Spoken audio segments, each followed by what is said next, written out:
Bitaw si clutch, dandan, ikot, tuloy-tuloy manubela, tuloy-tuloy. Yan.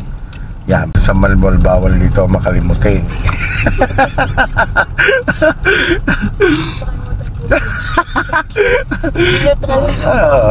Mo lang yan, yung mga timing up. Huwag mo kakabigin, tulak mo lang pataas. Yan, kaya kinabig mo kasi yon, pupunta sa pipion. Laging matatandaan, from the second gear, tayo ay maglilipat doon sa likod ng kotseng puti.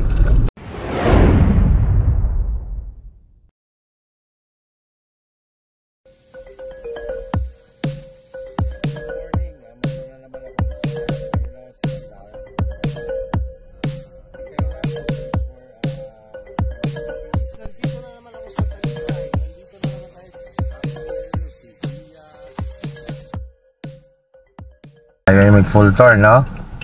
Tapos na ang management mo sa clutch, pag bitaw mo, hindi agad let go, no? Kung saan lang siya gumagalaw, hanggang dun muna habang umiikot tayo. Okay. First gear, hawak sa 9-3. Yan, ikot, bitaw si clutch, dandan, ikot, tuloy-tuloy manubela, tuloy-tuloy. Yan. Yan. Let go muna clutch mo.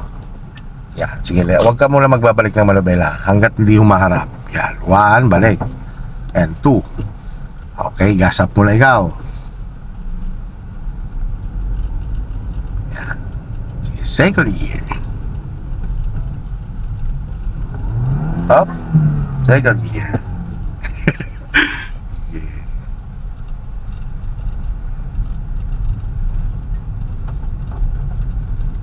Kaya dito sa Malbol, bawal dito makalimutin.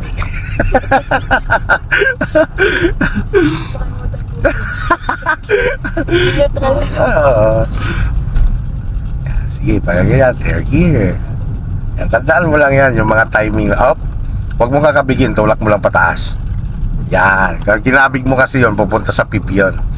Laging matatandaan, from the second gear, lagay mo lang sa neutral, tulak mo pataas. Yan, ganun lang din ang fourth gear, hila lang pababa. Pag mag-fifth gear ka naman, yun yung lagay sa neutral, kabig papunta sa dito sa passenger side, and then tulak pataas. Ang first gear naman, from the neutral, kabig papunta sa'yo, and then tulak pataas. Halimbawa, from the first gear, magse-second gear ka. Ngayon, ilagay mo siya sa neutral. Siyempre, pag nilagay mo kasi yan sa neutral, babalik siya sa gitna. Pag magse-second gear ka, make sure nakabigil mo muna papunta sa'yo, hila pa baba.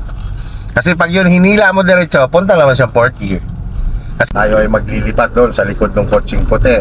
Pagka ganyan, tatabi ka, may plano ka na kaagad. Tingin sa rear mirror, signal. Ito, signal, tingin sa kanan. Yun, lagpasan mo na lang siya na. Pagka ganyang mabilis pa na, huwag ka kaagad maglulubog ng clutch. No, dito, alalay ka na sa brake. Dito tayo na yatabi. Yan, alalay mo na sa brake. Alalay mo na, pabagalin mo muna. Yan, lubog si clutch and then brake. Yan, clutch and then neutral. Huwag bibitaw sa brake. Yan. Okay, pagka ganyang naka-neutral na, bitawan mo na si clutch para makarelax. Yan, basta huwag ka bibitaw kay brake. Patay si signal light.